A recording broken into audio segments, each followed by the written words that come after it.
Hello friends, नमस्कार. स्वागत आहे तुमचं करिश्मा ऑफिशियल या यूट्यूब चॅनलवर. तर कसे आहात सगळे? मजेत ना? आय होप तुम्ही मस्त आणि मजेत असणार आहे. तर मस्त राहा, स्वस्थ राहा आणि माझे व्हिडिओ बघत राहा. आणि फ्रेंड्स, आयुष्य हे एकदाच आहे, म्हणून मन मारून नाही तर मन भरून जगा. तर चला मग आजच्या व्हिडिओला सुरुवात करूया. गुड इव्हिनिंग तुम्हाला सगळ्यांना. काल संध्याकाळी पोहोचलेली आहे मी, रात्री 10:30 वाजता. तर उशीर झाला आणि मोबाईलची चार्जिंग पण संपली होती. मग आल्या आल्या असली झोप लागली, एकदम थकली होती प्रवासामध्ये. झोपली, सकाळी उठली, येडवाकडा आवरलं आणि परत दिवसभर झोपली. झोपच नाही झाली. प्रवास म्हणलं नाही, एवढा म्हणजे कंटाळा येतो मला प्रवासाचा, लईच विचारूच नका. त्यानंतर दिवसभर आज इकडे पुण्यामध्ये एवढा पाऊस चालू आहे ना, जबरदस्त पाऊस चालू आहे दिवसभर. तुमच्याकडे आहे का? नक्की कमेंट करून सांगा मला. तर चला, सगळ्यांच्या प्रश्नांची उत्तरं देणार आहे. त्यानंतर सगळं डिटेलमध्ये हा व्हिडिओ होणार आहे, त्यामुळे व्हिडिओ शेवटपर्यंत नक्की बघा. तर प्रत्येकाचं एक शब्दाचं उत्तर देणार आहे मी. प्रत्येक शब्दाचे उत्तर आहेत, प्रश्नांचे उत्तर आहेत माझ्याकडे. पण काय आहे ना, उघड डोकं नाही लावू वाटत नको तिथं, काहीच अर्थ नाही. कारण कोणाला किती समजून सांगितलं ना, लोकांची एक गोष्ट मी चांगल्या पद्धतीने नोटीस केली, ते पायी चालू देत नाही, घोड्यावर चालू देत नाही. तुम्ही चांगले वागा, वाईट वागा, काही करा, ते नावं ठेवणार म्हणजे ठेवणारच. प्रत्येक गोष्टीमध्ये खोड काढणार म्हणजे काढणारच. सवयच पडलेली असते घाण काही काही लोकांना. त्याच्यामुळे पण चला, जे माझे चाहते आहेत त्यांच्यासाठी हा व्हिडिओ आहे आणि त्यांना स्पष्टीकरण देणं गरजेचं आहे, त्याच्यामुळे मी हा व्हिडिओ बनवत आहे. तर बाकी आता संध्याकाळ झालेली, संध्याकाळचे 8 वाजलेत. सगळं किचनवाटा ते भांडे वगैरे घासून काढलेत, आवरलं. सकाळचे स्वयंपाक तर नाही केला, पोहे केलते, तेच खाल्ले. रात्री मी पार्सलच आणलं होतं मी येताना, कारण उशीर झाला तर मग ते खाऊन लगेच झोपली. तर आवरलं आहे आता सगळं काम माझं आणि निवांत आहे. बोर व्हायला लागले, म्हणलं काय करावं, बसा आता निवांत आपला व्हिडिओ बनवत. म्हणून चला, प्रत्येकाच्या प्रश्नांची उत्तरं देऊया, फक्त आपल्या चाहत्यांसाठी, ना की कोणासाठी. कारण लोकांना आहे ना 17 चौकशा करायच्या, याच्या त्याच्या पंचायती करायच्या लई जमतात. तर सगळ्यांना वाटत असेल मयंक कुठं आहे.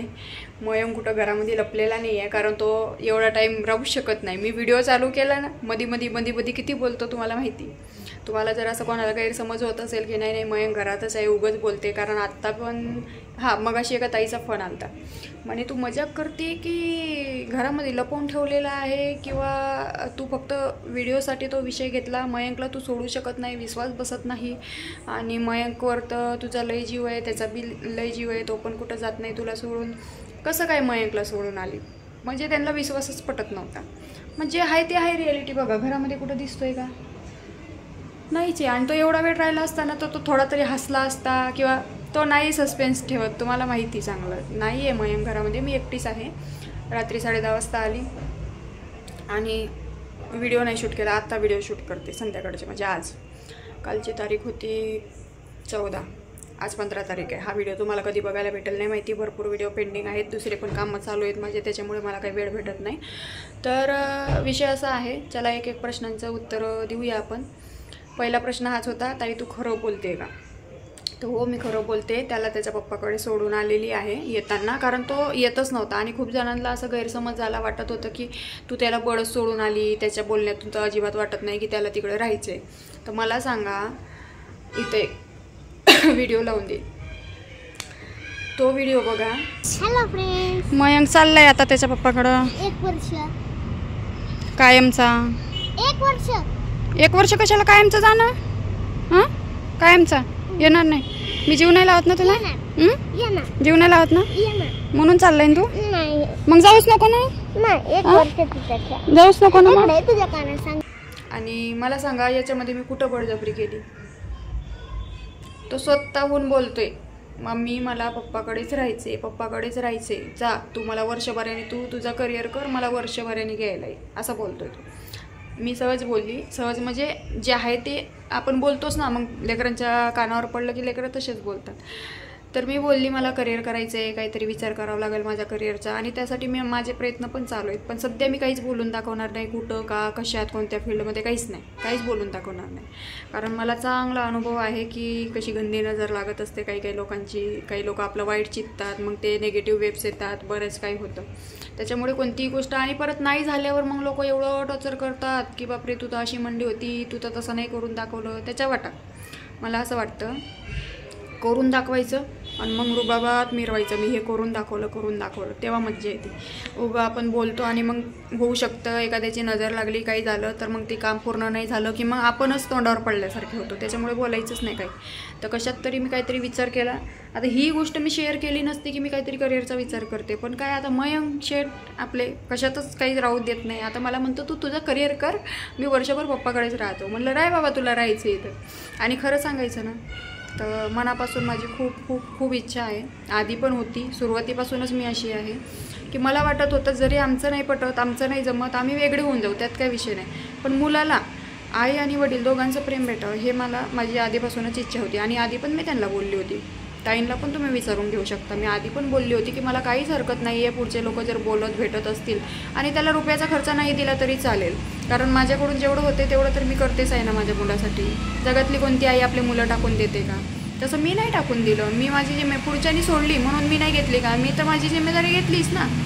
त्याच्यामुळे मला नाही फरक पडत. तर मी तेव्हाच बोलली होती की मला त्यांच्याकडून 1 रुपयाची अपेक्षा नाही आहे, पोरालाही नको मलाही नको, तुम्ही फक्त प्रेम देऊ शकत असाल तर तेवढं बोला, नाहीतर त्याचीही गरज नाही आहे, मी एकटी खंबीर आहे. तर पुढचा व्यक्ती काय म्हणे मागच्या वेळेस की आम्ही अजिबात त्याला सांभाळू शकत नाही, आमची कॅपॅसिटी नाही, प्रेम बी देऊ शकत नाही, आम्ही बोलवू शकत नाही, आम्ही भेटवू शकत नाही, आम्हाला काहीच नको आहे, त्याच्याशी बोलणंही नको, भेटणं नको. उलट मी डिवोर्स झाल्यानंतर स्वतःहून कॉन्टॅक्ट केला होता त्याच्या मामाला. तर तो डायरेक्ट ते लोक म्हणे आम्ही ओळखत नाही, कोण तुम्ही, कशाला फोन केले, अजिबात इथून पुढं फोन करायचे नाही, असा विषय झाला. तर आपण स्वतःहून बी फोन केल्यावर असं बोलत होते म्हणल्यावर काय बोलायचं. पण काय झालं, आता अचानक गेली, कोणालाच कान खबर नव्हती. तिथं पोहोचल्यानंतर डायरेक्ट ज्या ताईच्या घरी थांबली होती ते ताई ऑलरेडी ओळखीचे, कारण आम्ही शेजारी राहत होतो त्यामुळे ओळखीलाही आहे. तर त्या ताईला म्हणलं त्याच्या पप्पाच्या दुकानावर घेऊन जा, म्हणजे जिथं तो काम करतोय तिथं. भेटला तर भेटला, बोलला तर बोलला, नाही तर मग नाही परत पाठवणार. माझी पण इच्छा होती मनातून की त्याला आई आणि बापाचं प्रेम भेटावं, पण आम्ही दोघं एकत्र नाही राहू शकत म्हणून का त्याला प्रेम नाही देऊ शकत का? जरी त्यांच्याकडे राहिला तरी मी माझं प्रेम देऊ शकते, किंवा तो माझ्याकडे राहिला तरी ते त्यांची इच्छा असेल तर ते फोनवर बोलू शकतात, भेटू शकतात, मी अडवत नाही आहे. मग तसाच विचार केला. मग त्या ताईला सांगितलं तुम्ही घेऊन जा. मग ताई घेऊन गेले. मग अचानक बघितल्यानंतर भेटला पुढचा व्यक्ती की ठीक आहे, बरोबर आहे ना, प्रेम शेवटी आपलं ते आपलं असतं म्हणताना, रक्ताचे. तर शेवटी आलं प्रेम उमडून, भेटले, बापले का बरं वाटलं, मलाही बरं वाटलं. चल बोलला पुढचा, भेटला तरी. मग मयंकचं कसं आहे, लहान लेकरांचं कसं असतं की अचानक जर आईला बघितलं तर आईकडेच जाऊ वाटत, अचानक बापाला बघितलं तर बापाकडेच जाऊ वाटत. लहान लेकर आहे, हट्ट धरणारच. तर आता याच्यामध्ये पण भरपूर जणांचा गैरसमज असा झाला की तूच जीव नाही लावत, पोरगा तिकडं जायचं म्हणतो, किंवा तू जाणून हाकलते, किंवा बरंच काय बरे नावं ठेवले लोकांनी. आणि मला हा विषय माहिती होता आधीच की मी काहीतरी विषय जर घेतला मुलाबद्दल की मी तिकडे ठेवते, किंवा त्याला पण बापाचं प्रेम भेटावं अशी अपेक्षा आहे म्हणून त्याला बोलू देते, भेटू देते. कारण डिवोर्सच्या पेपरमध्ये असं काहीही नमूद केलेलं नाही आहे. त्याच्यात स्पष्ट आहे की तो बोलू भेटू शकत नाही. त्यानंतर म्हणजे डिवोर्सच्या पेपरमध्ये सगळं नमूद केलेलं आहे, काही म्हणजे विषयच राहिलेला नाही. तरीसुद्धा मी एवढं मोठं मन करून की चला, मला पण वाटलं कुठंतरी मी एक अनुभव घेतला चांगला, दुनियाचा विचार केला की कोणी कितीही केलं ना, मला नवरा भेटल, पोराला बाप भेटणार नाही, त्याला बायको भेटल, पोराला आई भेटणार नाही. त्याच्यामुळे आईबापाची जागा कोणीच घेऊ शकत नाही असं म्हणतात ना. म्हणून मी विचार केला की चला, त्याला जर दूर राहून का असो ना, आईबापाचं जर दोघांचं प्रेम भेटत असेल तर एक तर तो तिकडे राहील किंवा इकडे राहील, कारण मी सांभाळ करतेच आहे, त्यालाही करावंच लागणार आहे. पण ते म्हणतात ना, आईच्या प्रेमा इतकं प्रेम कोणीच करू शकत नाही, वडीलसुद्धा नाही. त्याच्यामुळे त्याला मी माझ्याकडे ठेवते. आणि मी जे हाल भोगले आहेत ना, आई नसल्यावर काय त्रास होतो, कसं असतं आयुष्य, ते माझ्या लेकराच्या वाट्याला नको यायला, म्हणून मी त्याला माझ्याकडे ठेवते. बाकी काहीच विषय नाही. त्या लोकांनी जर एकदम व्यवस्थित सांभाळलं असतं, माझ्यापेक्षाही जास्त जीव लावला असता, तर 100% मी तिथंच ठेवलं असतं. कारण कोणत्याही आईबापाला आपल्या लेकराची खुशी महत्त्वाची असते. आता त्यालाच बघा ना, त्याच्या बापाला त्याला वाटलं की हिच्यापेक्षा मी तर नाही जास्त जीव लावू शकत, हिच्यापेक्षा मी तर चांगला नाही व्यवस्थित सांभाळ करू शकत, हिच्यापेक्षा चांगलं शिक्षण मी नाही देऊ शकत पोराला. त्याच्यामुळे त्याने त्याच्याकडे नाही ठेवलं, त्याच्या पोराच्या खुशीसाठी त्याने माझ्याकडे पाठवलं. एवढं तर कळते ना मी काय बोलते ते. तर हेच महत्त्वाचं असतं. जगातले कोणतेच आईबाप आपल्या पोरावरचं प्रेम कमी करत नसतात, सारखंच प्रेम असतं, फक्त बापाचं दिसत नसतं, आईचं दिसून येतं, एवढंच फरक असतो. तर मला पण कुठंतरी वाटलं चल त्यालाही वाटत असेल बोलावं भेटावं, तर एक चान्स देऊन बघू. म्हणून मी पोलीस स्टेशनला गेली डायरेक्ट. कारण मी डायरेक्ट असं म्हणजे फेस टू फेस कॉन्टॅक्ट बी केला नाही किंवा फेस टू फेस भेटली बी नाही.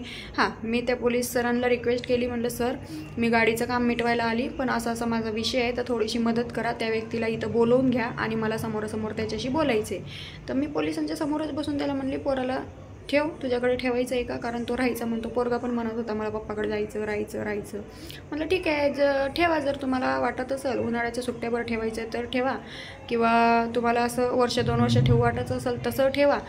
आणि मग मी माझी गोष्ट शेअर केली की म्हटलं असं मला करिअर करायचं आहे, असं माझा प्लॅन चाललेला आहे, तर थोडासा तुम्ही तर मला काही दिले नाही म्हटलं, आणि तुमच्याकडे मी अपेक्षा बी करत नाही, पण थोडंसं एवढं सपोर्ट करा की जसं मी सांभाळते पोराला तसं त्या पद्धतीने तुम्ही सांभाळा आणि मला माझ्या करिअरवर लक्ष देऊ द्या. 1-2 वर्षाची गोष्ट आहे, जर माझं करिअर झालं तर मग मी माझं पोरगं घेऊन येईल, तुम्ही बोलत जा, भेटत जा, तुम्हाला पण काही तोडत नाही त्याच्यापासून, असं मी प्रेमानेच व्यवस्थित समजून सांगितलं सगळ्या गोष्टी. आणि हां, गाडीचा विषय क्लिअर झालेला आहे. गाडी दिली, पैसे घेतले आणि ते पण प्रेमात. फक्त ज्यावेळेस मी गेली पोलीस स्टेशनला, मला बोलवण्यात आलं होतं, त्यावेळेस एक अर्ज दिला होता की गाडी चोरीला गेली. मी काही चोरून तर आणली नव्हती, ते तर जगजाहीर होतं, सगळ्यांना दिसत होतं, व्हिडिओ येत होते माझे, तर ते खवळले पोलीस त्यांच्यावरच. ते असे बडबड करत होते मयंकचे पप्पा की मला आधी गाडी पाहिजे तरच मी कॅश देणार. गाडी शिर्डीत गेल्यावर बी त्यांचा विश्वास बसना, ते म्हणते आधी हातात पाहिजे गाडी तर कॅश देणार. आता आम्ही पुण्यावरून शिर्डीपर्यंत गाडी नेऊ शकतो, मग शिर्डीतल्या शिर्डीत गाडी देऊ शकत नाही का, तिथून वापस आणणार होतो का? एक आश्चर्यच वाटलं मला. नाही म्हणे मी गाडी हातात घेतल्याशिवाय देणारच नाही कॅश. मग म्हणलं ठीक आहे, मी बघते काय करायचं पुढं. ठीक आहे म्हणे, गाडी अशी नजरेला दुरून तरी दिसू दे. तेव्हा कुठं गाडी घेऊन गेली बाबा हिमतीने, कारण पुढच्या व्यक्तीचा आपल्यावर विश्वास नाही म्हटल्यावर आपला बी पुढच्यावर विश्वास नाही. त्यांनी जर गाडी घेतली आणि ऑलरेडी त्या गाडीचे हप्ते थकलेत, तर ते फायनान्सवाल्यांनी उचलली किंवा काही प्रॉब्लेम झाला, म्हणजे माझे जे अडकले होते ते पैसे गेले का? मग एकतर मी माझा कोणता हिस्सा घेतला नाही, पोराचा काहीच घेतलं नाही, मग मी माझं आहे ते बी सोडून देऊ. माझे स्वतःचे कष्टाचे होते, लोकांचे आणलेले नव्हते का, लोकांनी मला दिलेले नव्हते का, त्याचे नव्हते, त्याच्यामुळे नाही सोडले मी. चला आता माझे पैसे मला भेटलेले आहेत, गाडीचा काही विषय नाही. एक स्वप्न बघितलं होतं की मी स्वतःच्या जीवावर कधीतरी गाडी घेईन, त्याचे हप्ते पण मीच भरणार होती, सगळं काही व्यवस्थित चाललं होतं, पण सगळं काही अचानक बिचकलं. ते म्हणतात ना, लय आनंदी असलो ना आपण, लोकांना जाहीर नाही करायचं, नजर लागत असते. नजर इज रिअल, हे खरं आहे बरं का. लय अनुभव आलेत आत्तापर्यंत, त्याच्यामुळे जास्त आनंद नाही व्यक्त करायचा, जेवढं पुरतं तेवढं. तर गाडीचे हप्ते भरले असते, मी स्वतःच्या जीवावर घेतली होती, स्वप्न बघून घेतली होती, त्यामुळे ते एक वेगळाच आनंद असतो ना. खूप दुःख होत आहे, खूप वाईट वाटत आहे की एवढ्या हौशीने ती गाडी घेतली आणि आता ती गाडी माझ्याजवळ नाही. पण असू द्या, जे पैसे मी डाऊन पेमेंट गुंतवले होते त्याच पैशांनी डाऊन पेमेंट भरून त्याच्यात अजून मी 5,000 ॲड करेल, तेच पैसे डाऊन पेमेंट करून मी दुसरी गाडी काढेल. काही का असो ना, गाडी मला जास्त गरजेची आहे, कारण इकडे तिकडे जायला, कोणते कामं करायला, धावपळ करायला मला गाडीशिवाय काहीच जमत नाही. आणि आता मी जे करिअरचा विचार करते त्याच्यामध्ये बी मला आता गाडीची इकडे तिकडे जायला यायला लागणारच आहे, त्याच्यामुळे गाडी तर लागणार. आता गाडी लवकरात लवकर काढण्याचा प्रयत्न, म्हणजे काढेल तेव्हा दाखवेल बाबा, उगं ते बोलण्यात आणि करण्यात लई जमीन आसमानचा फरक आहे.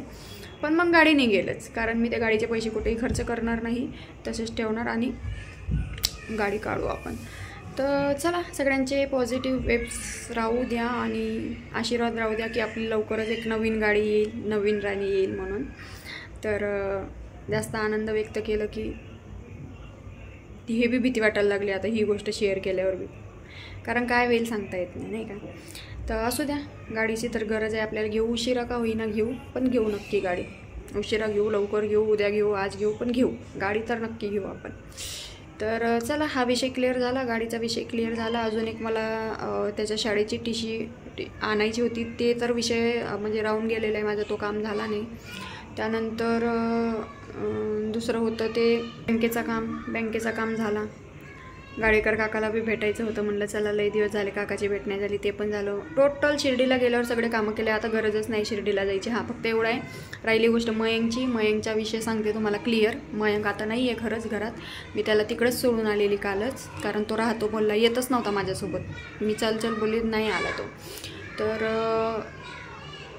मयंकला घ्यायला एक तारखेला जायचं आहे मला, किंवा म्हणजे जो काही असेल त्याला 8 दिवस करमते, 10 दिवस करमते, 12-15 दिवस, किती दिवस, जेवढे दिवस म्हणजे शाळा चालू होत नाही तोपर्यंत जर राहू वाटलं, त्याला करमलं किंवा तो नाही रडला इकडे येण्यासाठी, तर मग मी राहू देईल. जेव्हा शाळा चालू होईल तेव्हा मी आणायला जाईल.